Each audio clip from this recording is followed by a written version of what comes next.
I, 28F, just walked out of my own homecoming gala because my tradition-obsessed mother-in-law gave away my service dog to a needy family to restore the natural order of her home. I am honestly vibrating with a mix of nausea and pure, unadulterated rage right now. My hands are so unsteady, I've made 3 typos just in this paragraph.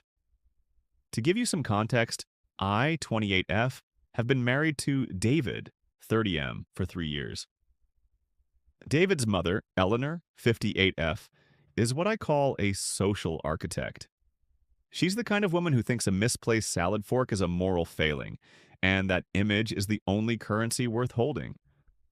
My parents think she's regal and sophisticated, but I've always seen her as a woman who views people as chess pieces.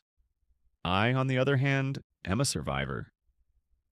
4 years ago, I was in a car accident that left me with severe PTSD and debilitating panic attacks. My miracle is Barnaby, a 70-pound golden retriever service dog. He is highly trained to detect my rising cortisol levels and perform deep pressure therapy, DPT, to keep me grounded. He isn't a pet, he's my medical equipment. Eleanor has been making gentle comments for years about how Barnaby clutters the aesthetic of her heritage-listed estate. She's obsessed with this 1950s hosting aesthetic, all white carpets and silk upholstery. She keeps talking about how a lady shouldn't need a beast to hold her hand, and how my dependency is just a lack of character. I told her no, repeatedly. Barnaby goes where I go.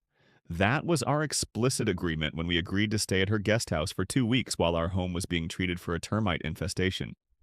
Last night was Eleanor's annual Heritage Gala, a massive black tie event for the local elite.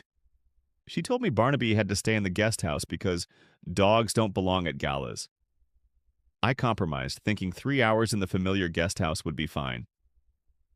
I came back to the guest house at 11 p.m. to let him out. The crate was there. The leash was there. The service dog vest was neatly folded on the counter. Barnaby was gone.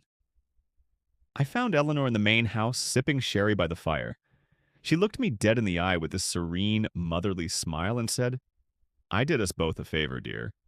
I saw a post from a local family whose young son is lonely, and I realized Barnaby was being wasted on someone who is already whole. I had my driver take him to them.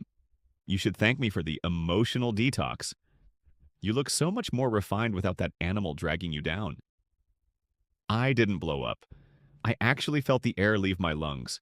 I told her that Barnaby cost $20,000 to train and that he is a legally protected service animal. I told her she had 1 hour to give me the address of the family, or I was calling the police for grand larceny and kidnapping. She laughed, this soft, tinkling laugh that made my skin crawl. She told me I was being theatrical, and that family doesn't call the law over a pet. She actually suggested I should embrace the silence as a way to heal my hysteria. I messaged the family group chat, hoping David or my father-in-law would talk sense into her. Instead, my own mother chimed in. "OP, Eleanor is just trying to help you move past your trauma. Don't be so attached to a dog. She's trying to help you become the wife David deserves." That was the moment. I realized Eleanor doesn't see herself as a thief, she sees herself as a healer of my image. But she forgot one very important thing. I don't just depend on Barnaby. I also happen to be the one who manages the digital archives for her Heritage Society, the one that gives her the Lady of the Year status she lives for. I'm shaking. Part 2 is out now.